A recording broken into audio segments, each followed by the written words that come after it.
Well, we mentioned at the top of the show, a clerk has been shot and killed. It happened at the Exxon gas station on Charlotte Pike off of Interstate 40. Just after 9:30 last night. Brent Romana is there, and again, we're still waiting for the police to give us a statement right now, but we do have a lot of the details they released early.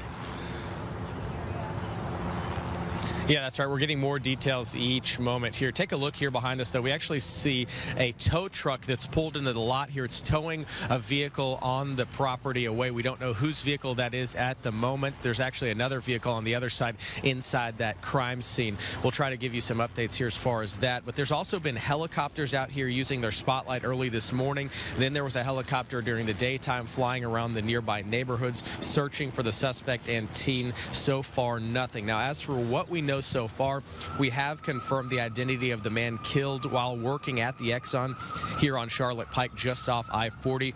Police tell us 58-year-old John Daniel Stevens was shot and killed after an attempted robbery last night at 9:30. Now, we also just received photos from surveillance inside the gas station. Take a look. As you can see, two people entering. The person in the back has been identified as 28-year-old Daniel Clark. He is the alleged shooter. Now, the girl also pictured is 15-year-old Trinity Quinn out of Dayton, Tennessee. Let's take a closer look at her picture. She is the one in the front of the photo.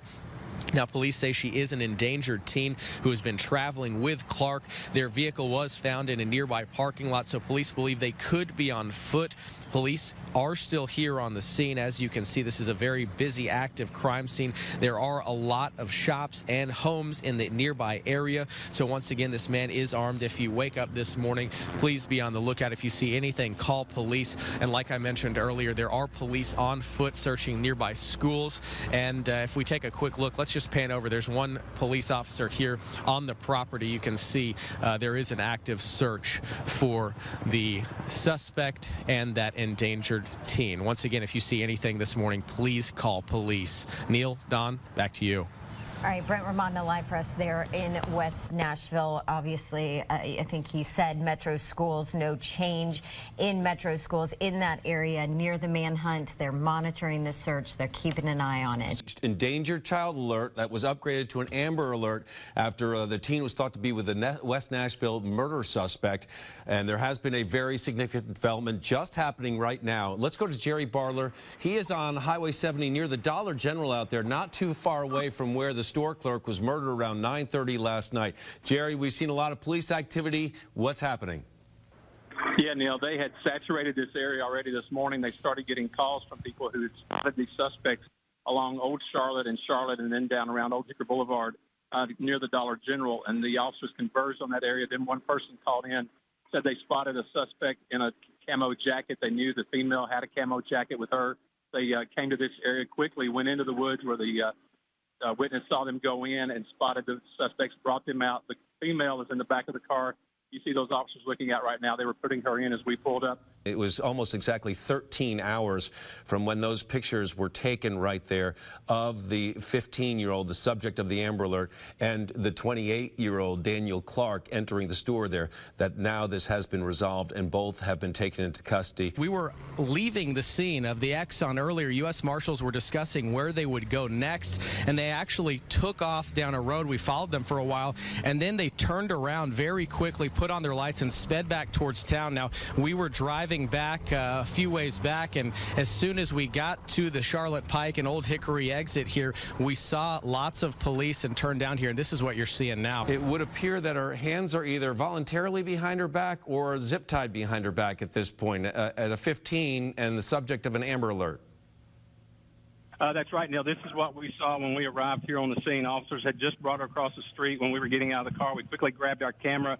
I froze it because the video is kind of shaky as we were walking up through there trying to get pictures before they put her in. But that is, in fact, her. It does appear, like you said, her hands are either cuffed or zip-tied or somehow restrained behind her back. They talked to her there just briefly before putting her in the car, maybe 30 seconds or so, put her in the back of that SUV, and that is where she has remained since then. SUV still there. It looks like some detectives now are possibly approaching that vehicle, maybe going to talk to her. Now, just to give you some perspective of where we are, it doesn't look like there's a lot of homes here, but there's actually quite a few townhouses here behind us. So this is a very heavy residential area. And then actually I want to pan off this way. They were found in these woods here, but you can see just next door there's some homes. Daniel Aaron Clark and Trinity Quinn were taken into custody here on Old Hickory Boulevard.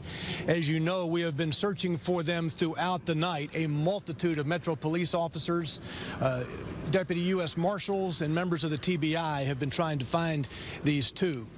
Their pictures, as you know, were disseminated this morning. A dump truck driver who was traveling on Old Hickory Boulevard noticed Quinn, the 15-year-old, standing on the side of the road, kind of looking around. He drove down to the corner to a convenience market, called the police department. Members of our special response team, who are SWAT trained, were in the immediate area. They flooded this vicinity and saw both individuals sitting on an embankment in the wood line, out of view if you were traveling down this road. The SRT, Special Response Team officers, gave them direct commands to emerge from the woodline and surrender. Both complied. They were put into SUVs driven by the Special Response Team and have now been taken to the West Precinct for interviews. Well, here we go. Let's take a look. They're pulling something out. Here we go. 1 second. Stay with us here, Neil. We're watching. We're with you. And that would be an officer making sure that it's safe, and it almost looks like he's making sure that there is an empty chamber.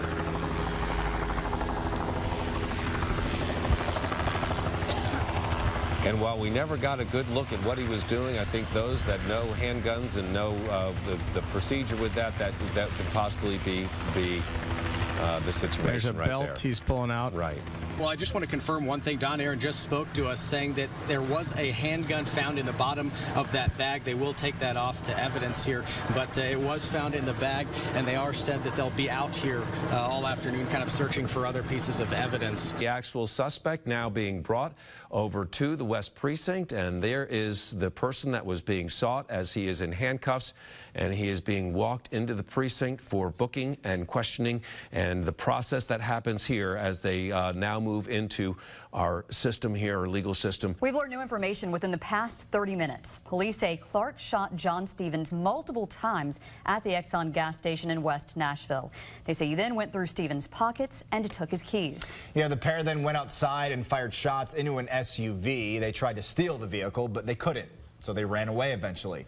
The pair have also been planning this trip for weeks. Naja, you talked to a woman who saw police arrest both Quinn and Clark. Today, I spoke with several witnesses, Eric. One woman was walking her dog when police swarmed the area. Jackie Liljegren says she is still shocked by what she saw. First a helicopter, then police cars, and then it was like something out of a movie. And all of a sudden, the police come from everywhere, and I had not seen the Amber Alert, which I should have, but I had not seen the Amber Alert. And hey, it was right here in the backyard, so you can't say not in your backyard anymore. Neighbors urged her to go inside her home and told her what was happening. Detectives found 28-year-old Daniel Clark in a wooded area near Old Hickory Boulevard and Charlotte Pike. Liljegren says it is scary to think that she was so close to the suspected killer on the run. It's a wake-up call. Be careful. Be safe. You just don't know, and I'm so sorry for all the families involved. More witness reaction from people who watched that arrest coming up tonight at 6 o'clock. Reporting live, Naja Sherman, News 2. Thank you, Naja. All right, now police say both Quinn and Clark traveled 150 miles to Nashville before this shooting. News 2's Adam Snyder is in Dayton talking with investigators who first started looking into Quinn's disappearance. Now he's going to join us live. Adam, what did they tell you about this all? Well, Eric, the investigation for Dayton police really centered around cell phone use between Quinn and Clark. Now, Quinn was reported missing on Monday after she didn't come home from high school, but authorities later learned that she didn't go to school that day in the first place, and by that time, her phone was turned off. So authorities released posters and interviewed family and friends, and it's through that they learned family friend Daniel Clark was missing as well, and his phone was also turned off. But the connection wasn't made between the two until they looked through cell phone records. I got some text messages from her account, and that led me to believe that her and Mr. Clark were possibly together. At that point, I upgraded her to an endangered missing child, and included his information and his vehicle information on the poster.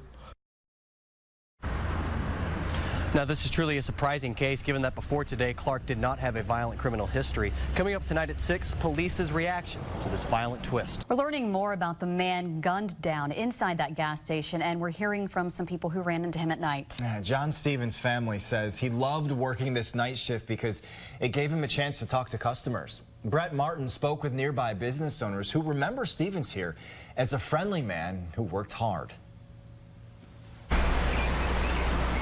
For those working in businesses near the scene of Tuesday night's murder, the shocking news hit too close to home. It was just absolutely terrible that somebody would go to work, just to provide himself a living, and then someone would come in thereafter and shoot and kill him. 58-year-old John Stevens embraced the night shift, and that's where nearby attorney Michael Rowan often ran into him. Sometimes late at night we'd come over to the market, get some water and a couple of snacks. He's an extremely nice man. If you ask any of the nearby business owners, they look out for each other. It's a very safe neighborhood. I mean, there's not a whole lot that goes on in this neighborhood. Others tell me Stevens is a staple for that night shift in the area. He was a Navy veteran who loved chatting with everyone. You never expect something like this so horrible to happen to you so close at home, a shop, a store that you had been in frequently would go down there. And his senseless death is a scary reminder anything can happen. Now we just have to be more aware of our surroundings. You kind of get complacent in a safe community. Looking at Daniel Clark's arrest history, it's surprising when you hear how Larry described the way he's accused of killing that store clerk on Tuesday night. But what we did find out about him is that he does have a previous arrest history, but that arrest history is nonviolent. Back in 2008 in Ray County, he was arrested for a misdemeanor charge of public intoxication. Now, we also found out that other than that, he has no criminal record. Now, we're still trying to learn more about his relationship with Trinity Quinn and exactly how they knew each other, but we can say based on Facebook that he was at least friends with her mother on Facebook. And after her disappearance, within those first few hours of her disappearance, people were posting on Facebook looking for her with her picture, but also naming Daniel Clark as the man that was likely with her. They also posted information about the car he may be driving. Now, after that, the hashtag Locate Trinity also started to circulate on Facebook. As we said, we're still trying to learn more about what the relationship was between Quinn and Clark. And I'm sure as the investigators start to put this case together, they will reveal more of that information to us as they can. No doubt her family, as they searched for her, had no clue that when she was located, she would be implicated with such a violent crime. Back to you. This man and a teenage girl face criminal homicide charges for the shooting death of a Nashville convenience store clerk. The two were arrested this morning. Find out what's next in this case. And we are talking with police in Dayton, Tennessee about the search for this 15-year-old girl who is now facing serious charges. We're bringing you live team coverage. News 2's Adam Snyder is in Dayton, Trinity Quinn and Daniel Clark's hometown, and Jessica Jaglois is at the Juvenile Detention Center in Nashville. News 2's Larry Flowers has been at West Precinct all day, where officers have been questioning the suspects in the death of John Stevens, and Najah Sherman has been speaking to witnesses who witnessed the dramatic arrest. Well, only our cameras were rolling as Trinity Quinn arrived here at the Juvenile Justice Center earlier this afternoon. We captured this video moments after a police car pulled into the parking lot. Trinity Quinn was in the back seat. She was trying to crouch down. Then the police officer pulled into an interior fence. He let Quinn out of the back seat. She was in handcuffs, and then they both walked inside through a side door. She will be held here until her first court appearance, which will also happen here likely tomorrow. Now, we are waiting to hear who her attorney is, what representation she has, and of course, we're waiting to confirm when that hearing will be. Of course, as soon as we get that information, we will bring it to you. Well, News 2's Larry Flowers is at Metro's West Precinct tonight. Larry, you've been there all day. You've seen both suspects arrive and leave. Yeah, this Metro West Precinct has been a hub of activity because this is where those two suspects were brought for questioning. 28-year-old Daniel Clark was surrounded by officers and taken inside the building around 11 o'clock this morning. He was dressed in jeans and a Firebird t-shirt. He tried looking away from the camera, Now, shortly after, 15-year-old Trinity Quinn was taken inside the precinct. She was dressed in a gray hooded sweatshirt and jeans. The investigators questioned them for hours, and they tell us both gave statements about the attempted robbery and the murder of the store clerk. Then, around 3:15 this afternoon, we were able to catch video of Clark as he sat in the back of a police car, dressed in an all-white protective suit before being taken to jail. Now, Clark was booked at the jail in South Nashville. Now, up next for Clark, he will be placed on the jail docket for an initial appearance in court. After that, he will have a preliminary hearing within 10 days. And if the judge finds probable cause, the case will be bound over to a grand jury who will decide whether to indict him on those charges or not.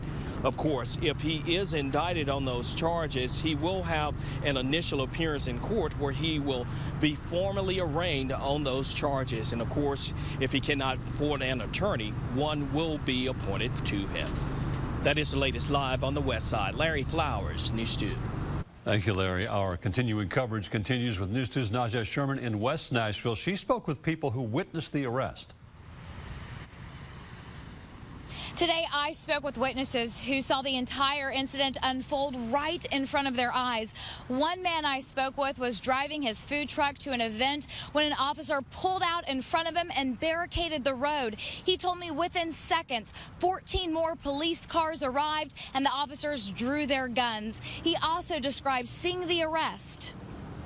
And within a few minutes, somewhere 100 yards or so up there down to the right, they're obviously looking for somebody, and a young scruffy gentleman got taken out with handcuffs and so on. Two communities shaken to their core after a brutal shooting, Amber Alert, and manhunt. Now at 10, in our team coverage, we take you to the hometown of the man and teen at the center of it all. Plus, questions linger tonight for family members of the teenager who 2 days after disappearing is now behind bars. Now at 10, what her family is saying about the case. And now at 10, the next steps for the case against Daniel Clark and Trinity Quinn. This after an attempted robbery at a gas station turns deadly. Now, News 2 at 10. And hi, everyone. I'm Eric Egan. And I'm Samantha Fisher. Breaking news alert. We just got mugshots into our newsroom of the 15-year-old girl and a 28-year-old at the center of the manhunt and Amber Alert after a deadly gas station shooting. Take a look here. Clark and Quinn tonight awaiting court appearances while in jail facing criminal homicide charges. This is a big story we've been covering for 24 hours, and we have new information tonight. Yes, the pair from Dayton, that's in East Tennessee. The teen was reported missing Monday, and after the shooting at the gas station in West Nashville, the TBI upgraded to an Amber Alert. We kick off our team coverage with Jessica Jaglo is in the Crime Tracker Center with the response from the teenager's family. Trinity Quinn's mom says she wants to hug her daughter, but that won't get to happen now that the 15-year-old is behind bars facing a criminal homicide charge. Relief is not even a word that explains it. Stephanie Reed is relieved that her daughter is safe, but she still has many questions. How did the 15-year-old mommy's girl get here to Nashville's Juvenile Justice Center? It all started Monday when Quinn didn't come home from school in Dayton, Tennessee. Then her mom found out the teen had run away with 28-year-old Daniel Clark. He was a friend of the family. You know, they talked on the phone that I found out more in the past 3 days than I knew at all before, but I mean, they text a lot more than I knew. Authorities issued an endangered child alert, but Tuesday night, 58-year-old gas station clerk John Stevens was brutally murdered on the job. Quinn is then seen on the surveillance video, and the endangered child alert becomes an Amber Alert. When the pair is spotted behind a tree line in West Nashville Wednesday morning, they were arrested and questioned, and now charged with criminal homicide. Quinn trades camo for a white jumpsuit, Clark a Firebird t-shirt for the same white jumpsuit, and they're both taken to jail. Clark to Hill Detention Center, Quinn to the Juvenile Justice Center. Now that she's a suspect, Quinn's family wants to know how much of a victim she could be. She's impressionable. Who knows how, if she was manipulated, how much she was manipulated. Someone, like I said, someone got shot right in front of her. I can't say that I would have ran or tried to run either. Quinn will have her first court appearance tomorrow at the Juvenile Justice Center at 2:30 in the afternoon. We're still waiting to hear when Clark will appear in court. Eric and Sam? Just unbelievable story. Thank you, Jessica. Our News 2's Adam Snyder went to Dayton tonight. The community there shocked by what happened. Yeah, understandably so. Now in more team coverage, Adam also spoke to Daniel Clark's family. The Dayton community is reeling tonight with two of their own charged in a murder more than 100 miles away. 15-year-old Trinity Quinn, a student at Ray County High School. 28-year-old Daniel Clark, a member of a family heavily involved in the church community in town. Quinn, it appears, was a runaway, leaving willingly according to police. A revelation that gets mixed reactions in town. Whatever the situation, you know, this is an older person and they have a lot of influence, so you can't really put responsibility on a child. These girls need to wake up and realize what danger they're putting their lives in. Now, I spoke with the family of Daniel Clark, who had previously been silent on this matter. They didn't want to go on camera, but they tell me that Daniel was raised in a good Christian home by loving parents. He is not a hardened criminal, and they were just as shocked to learn this news as anyone. They would like to send their sincerest sympathies tonight to the family of John Stevens. Reporting in Dayton, Adam Snyder, News 2. Thank you, Adam. Now the TBI is responding to questions tonight about why an Amber Alert was not issued sooner here. The teen's family saying they believe the pair would have been caught sooner. Now, this started Monday morning when Quinn didn't show up for school, and that's when Dayton police got involved. They called the TBI Monday afternoon. But at that time, the TBI said the case did not meet Amber Alert qualifications, which center around the victim's age and threat of danger. TBI spokesperson Josh Devine says Daniel Clark's lack of violent criminal history and absence from the state's sex offender registry led the agency to hold off on an Amber Alert. Well, the TBI issued the Amber Alert then for Trinity Quinn after police identified the pair in that surveillance video from the gas station homicide in Nashville. Tonight, a show of support for the family of John Stevens. He's the man who was shot and killed, sparking the manhunt for Clark and Quinn. His family starting a GoFundMe page to raise funds for his funeral after his sudden death. In less than 8 hours, almost $5,000 has been raised. His family says that he was a gentleman, a Navy veteran. He enjoyed working the late night shift because that's when he got a chance to interact with his customers. Funeral arrangements have not yet been announced. When I did hear about us driving to work, I was kind of looking in all these areas that are wooded. So he literally could be in here, but wasn't really expecting it. It was a busy scene down there. Wasn't expecting it to hit this close to home, though. The news of a brutal murder and intense manhunt rattled a couple of neighborhoods in West Nashville. Police leaders were at an already planned community meeting there. Yeah, police there telling us they had a lot of help getting Clark and Quinn off the street. So now in our continuing team coverage, Nick Calloway was in that neighborhood, and he's been talking with officers. Nick, what are they saying? Hey guys, late tonight I talked with Commander Marlene Pardue, who heads the West Precinct. She said it came down to hard work and teamwork by law enforcement. It's not CSI. I mean, it's not like on TV. It's a lot of hard work and diligence. Having the video, looking at this Amber Alert, it was like, oh wow, this is going to be our suspects. The SRT Special Response Team, they responded and they were instrumental in helping us. The TBI came out, the U.S. Marshal's Office came out, and everybody worked together. And the commander also gave a lot of credit to that tipster who saw Trinity Quinn on the side of the road and called police early this afternoon. She said that's important for a lot of cases, not just high-profile crimes like this one. She told me tonight, if you see something, say something. Guys, back to you. We've asked police for those tipster 911 calls, but we've not received them quite yet. But keep it right here on News 2 for continuing coverage of this case on TV, online at WKRN.com, and on the go using our News 2 app.